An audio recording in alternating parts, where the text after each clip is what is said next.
The Lenovo Legion Go 2 or the ROG Xbox Ally X? Which handheld is better and which one should you buy? I bought both of these excellent but very expensive handhelds to find out, and in today's video I'm gonna let you guys know which one I think is better and which one is my favorite. The answers to those questions could be one handheld or both. You'll just have to stay tuned.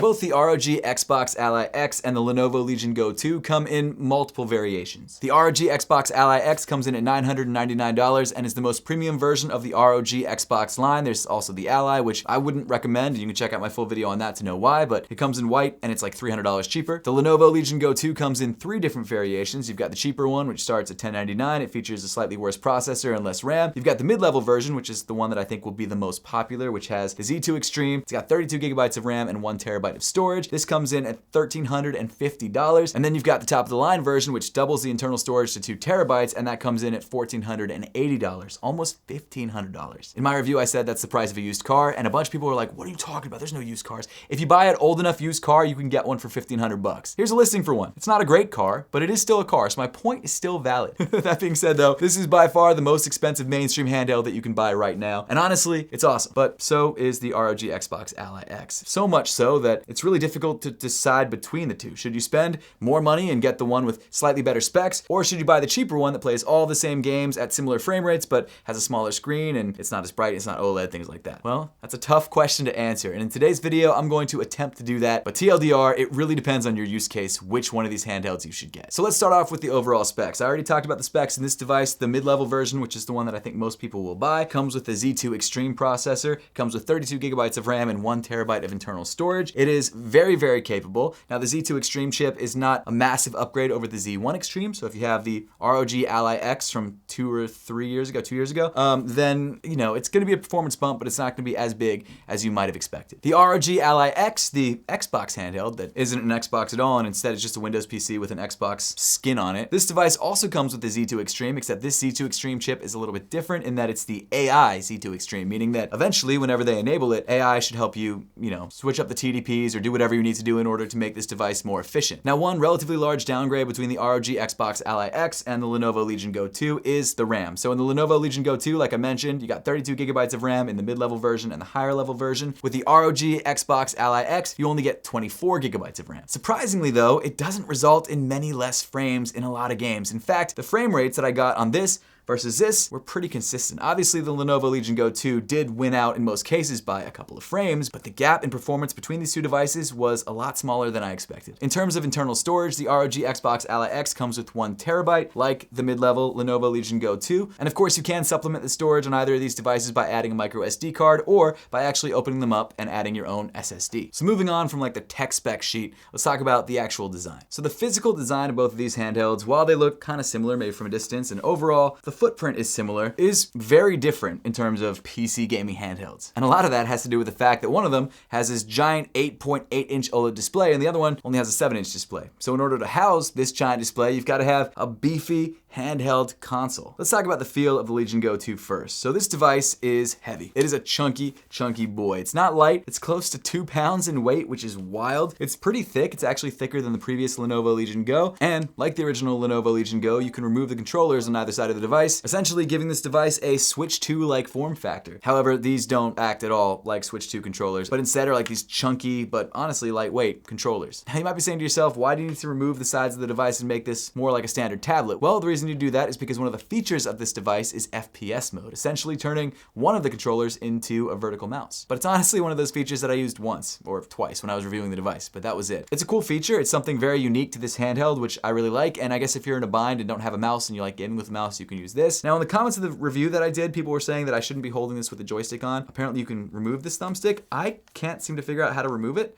I don't know if you actually can, so I'm not even gonna try, because I've tried to screw it off, I've tried to pull it off, but it doesn't come off. Now, one feature that I do like about this sort of new form factor is that you do have this really nice kickstand, similar to the kickstand that you have on the Switch 2. It's one of those kickstands that you can kind of let sit in any direction and it will stay, which is really cool. And I like that both for if you were to take these off, like maybe if you don't want to hold this because it gets heavy over time, you can set this on the airline tray or whatever you want to do and kind of game with these in your hands, which is not a bad way to game, but it is, it's not totally necessary. The way that I ended up using it was actually when I plugged this into a computer monitor monitor and game that way because it allowed me to kind of sit this like this. Now I should say that if you need more than one USB-C port, kickstand mode is kind of useless because there's only one on the top and one on the bottom. So when you use it in kickstand mode, you can't actually get to the one on the bottom. So if you decide to use this as a computer or use this on a monitor, you either have to use a USB-C hub or you have to set it like this and then kind of use the port on the top and on the bottom. Now because the right controller is designed to be used as a mouse, in some situations they had to add buttons on the side, right where your palm kind of grips the device, which does feel odd the first time that you grab it. There's also a scroll wheel on the back, which actually is only usable, I think, in mouse mode. What I'm trying to say is that in handheld mode, there are some buttons that are completely useless because you can't map anything to them, which is a bummer, and also they feel kind of weird in your palm. The other thing that I don't love about this device is the fact that because you can remove these controllers, the connection between the controllers and the base tablet is not as sturdy as it could be. Now, you guys may have seen I had some trouble kind of pulling these off the side. It's not the easiest thing in the world. It's also pretty difficult to get these back on. You kind of get used to it. What I was trying to say is that because you've got the removable controllers, there's some flex, and they creak a little bit, and they don't feel as sturdy as they could feel if this was actually like the Lenovo Legion Go S, a device which came out either earlier this year or last year. I think it was earlier this year, which is essentially a similar form factor to this, except it's all one thing. You can't remove the controllers on the sides. Personally, I don't think I'll ever remove these controllers again other than to show people. Other than that, the button placement is pretty standard. You've got your XYABs, you've got your thumbsticks, which feel a little too buttery in my opinion, a little too, there's not enough resistance, I think. I'm not looking for like a lot of resistance, but it feels too, they feel too smooth. For some people, I guess might be a good thing, but for me, as someone who like takes me a second to aim, it's kind of nice to have a bit more resistance. I also don't love the pads that they use. They're not perfect. And then you've got the touchpad, speaking of pads, on the right-hand side, which you can use to control the mouse, which is fine. And then on the left side, you've got your D-pad and then two other buttons. One brings you back to the Windows home screen, and the other one is like a page viewer button. Like many of these new PC handheld tablets, you've got a fingerprint reader right there on the top and the power button, which is nice. And other than some of the weird button placements on this device, the inputs are fine. Now, what actually might be a deal breaker for some people is not just the weight, but also the size. This is a very, very large tablet, especially in hand. And you really start to feel it after long play sessions. Like you really start to feel that weight. And even as someone who has medium-sized hands, maybe even medium-largish hands, it still feels big. And while yes, the ergonomics are so much better than on the last Lenovo Legion Go, it's still just like a bit unwieldy in some situations. Now, all of this is to accommodate that giant, beautiful screen, which we will talk about later on in the video, but I will say that purely from a hand-holding ergonomics point of view, they did a good job with the size of the device that this is, but the size itself could definitely be unwieldy for people with smaller hands or people who maybe just don't want to hold something very heavy for a long period of time. But now let's talk about the Xbox Ally X. This device comes with a much smaller screen, 7 inches versus 8.8 inches. We'll talk about all the screen specs in a moment, but because of that, it's able to have a smaller form factor, which if you travel a lot is a really nice thing. Now, I've traveled with both of these devices, more so with this than with that because I've had this longer, but I will say that this device is surprisingly light in the hand, and also it has one of the most comfortable, if not the most comfortable grips that I've ever used on any handheld, rivaled only by maybe the PlayStation Portal, which to be honest with you is more of a streaming device than an actual gaming handheld. In a lot of ways, the biggest update between the ROG Xbox Ally X and the previous ROG Ally X is the form factor. The screen's the same, processor is newer, but it's not like a giant leap in processing power. The battery is the same. There's a lot of things that are the same, but this form factor, it makes a world of difference. I wouldn't call it fatter because the actual thickness of the device itself isn't really any bigger than the Lenovo Legion Go, but overall mass-wise, it does seem like it's a little bit wider just because you've got these giant controller grips. Like they basically took an Xbox controller, cut it in half, and then put it on either side of the device. In fact, do they feel similar? The Xbox controller is a little bit more comfortable. It's also lighter, so yeah, it's gonna be a bit more comfortable. But, I mean, this is close. This is a close second, man. This feels incredible. And what I found is that for games that require more precise aiming, like Battlefield 6, I much prefer playing on this because I have a better grip of the device. And while no, I'm not as immersed and the screen isn't as big, I'm really able to play better because I'm able to actually aim better. Not only that, the thumbsticks feel like an Xbox thumbstick. Like, the actual grips feel almost exactly the same as an Xbox thumbstick. They offer the same resistance as an Xbox thumbstick. I'm very used to these. Whereas on the Lenovo Legion Go, there's not as much like rubber on top and they're a little too smooth. They move a little too quickly. So when it comes to fighting games, shooting games, or anything that really requires a lot of precision, where I really need to be able to be locked in, I gotta go with the ROG Xbox Ally X. I'm just gonna say this is the best feeling handheld that I've ever had. Like seriously, you know what? Forget the Portal. This is it. This is the one that I'd recommend over anything else. This handheld feels incredible. It feels like you're playing on a game console, which is super cool. And while yes, this is heavier than an Xbox controller and a PlayStation Portal, it's so much lighter than the Legion Go, and you notice that. When you switch between the two, it's like, wow, it's night and day better.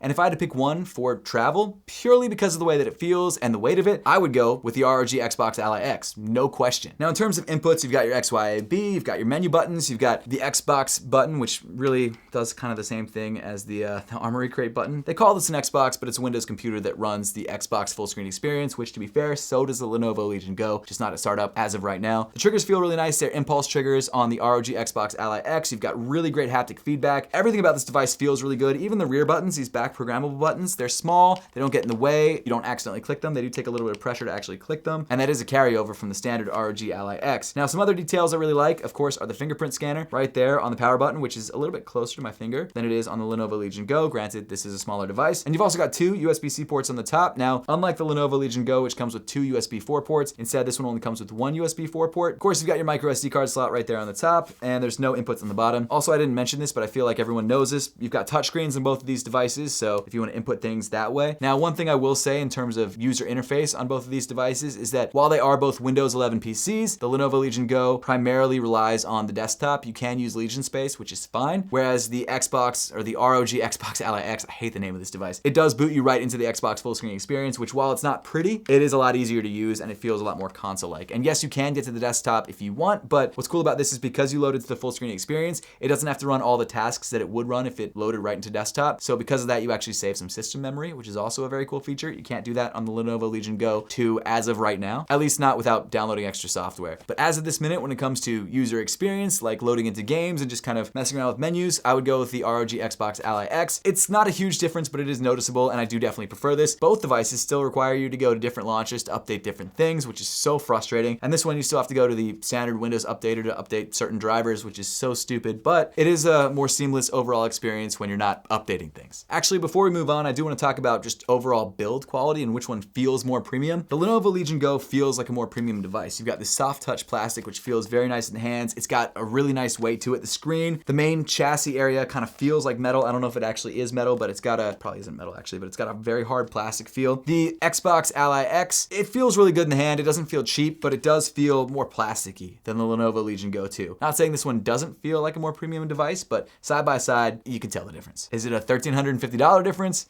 But now let's talk about the display, because for a lot of people, that will be the decision maker. Let's start with the ROG Xbox Ally X. Now, like I mentioned earlier, this is one of the carryovers from the previous ROG Ally X, which is crazy because it's been 2 years. You've got a 7-inch display. It's 500 nits of peak brightness at peak brightness, so it's not the brightest display in the world. It's a 1080p LCD that's capable of up to 120 hertz. It gets the job done, but it's not anything extraordinary. Don't get me wrong, it's not a bad looking display, and when I play games, I forget that it's not like the most premium display that you can get. It's still very immersive, but this is one of those situations again where when you have both of these side by side, it really is like a night and day difference. So now let's talk about this gorgeous 8.8-inch OLED display that you get on the Lenovo Legion Go 2. So this display is a 1920 by 1200 1200p display. It's an interesting aspect ratio. It's 16 by 10 rather than 16 by 9. So on certain 16 by 9 games, you do get some letterboxing on the top and on the bottom. Not a huge deal, and most games actually run with this 16 by 10 aspect ratio, which means you get a slightly more immersive feel. You actually just get more screen, which is cool. This display in HDR mode can get up to 1100 nits peak brightness, which means it gets very bright in certain situations. However, to be fair though, when you're playing standard games at full brightness but not in HDR mode, you get around 500 nits of, I would say peak, it's not peak, but that's the brightness it's kind of capped at, and it's fine. It's very, very bright. Now, both of these displays, unfortunately, have very glossy screens. I would say that the screen on the Lenovo is a bit glossier and a bit more reflective, but you also have more screen there, so that might be why. Now, one step up from the ROG Xbox Ally X to the Lenovo Legion Go 2 is that you go from 120 Hz on this device to 144 Hz on this device. And of course, because this is an OLED display, the black levels are like deep, inky black, like they actually look like a true black. The colors are incredibly vibrant. The viewing angles, amazing, other than the reflections. You get reflections all the time on this device, but the viewing angles are really, really good. It looks amazing. It looks so, so good. Now, this is kind of not a fair comparison because I'm on the very bright desktop of this device and I'm on the Xbox home screen of this device, and one is very dark, one is very bright, but you can see in some of the B-roll that we've been putting up, this screen just looks way better on the Lenovo Legion Go 2, like significantly so. And I think for most people, the screen is the reason why the Lenovo Legion Go 2 is a more enticing prospect, because it's such a beautiful handheld display. It's probably the best handheld display that I've ever seen, and the only thing I wish is that it was a little bit less reflective. Interesting tidbit of information, the original Lenovo Legion Go, while not OLED, did have a higher resolution display. If I remember correctly, it was a QHD plus 4K display, so it actually got significantly higher resolution, but it wasn't OLED. Also, if you played it in full 4K, your battery would be dead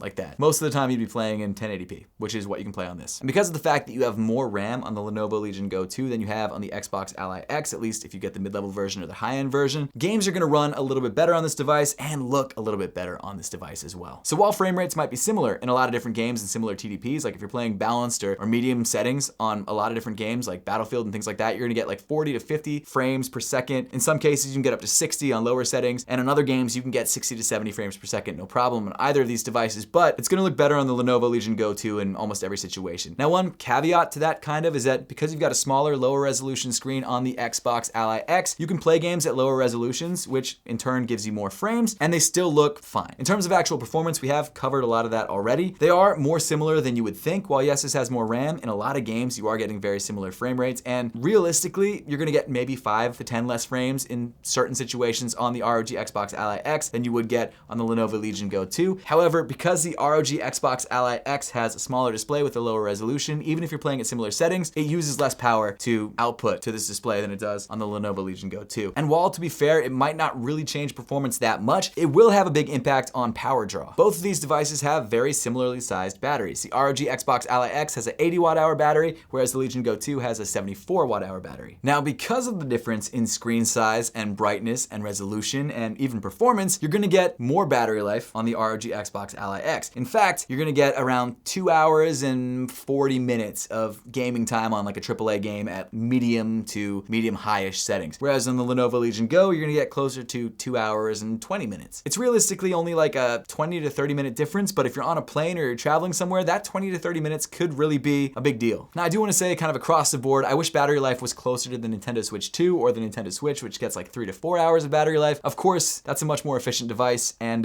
realistically, you're never gonna get that kind of battery life with this current battery technology in devices as powerful. Eventually, I'm sure battery life will get significantly better, but across the board, I feel like 2 hours is just not enough time. It's just not enough time. If you're flying across the country, that's a 5-hour flight. You have to bring an extra battery pack with you, which is fine. I wish all of these devices would have better battery life, but that's not something that we're gonna get for a little while, so there you go. I'd be remiss if I didn't mention the fact that the Lenovo Legion Go 2 actually comes with a carrying case inside the box, whereas if you get the Asus ROG Xbox Ally X's carrying case, it's an extra $70. So now we finally get to the point of the video where I tell you which one of these devices I think you should buy. And interestingly enough, I don't think your decision should be based off of performance. I mean, sure, that could be a factor, but I do feel like the main decision maker between both of these devices isn't actually performance. I think the decision really comes down to the best screen out there or the best ergonomics out there. Yes, the Lenovo Legion Go 2 is obviously a more powerful device, but when you get down to the brass tacks and you're actually playing games on these devices, the performance differences are not that noticeable at all. Obviously, there is a pretty big difference in price, but let's be real here. If you're about to spend $1,000 in the ROG Xbox Ally X,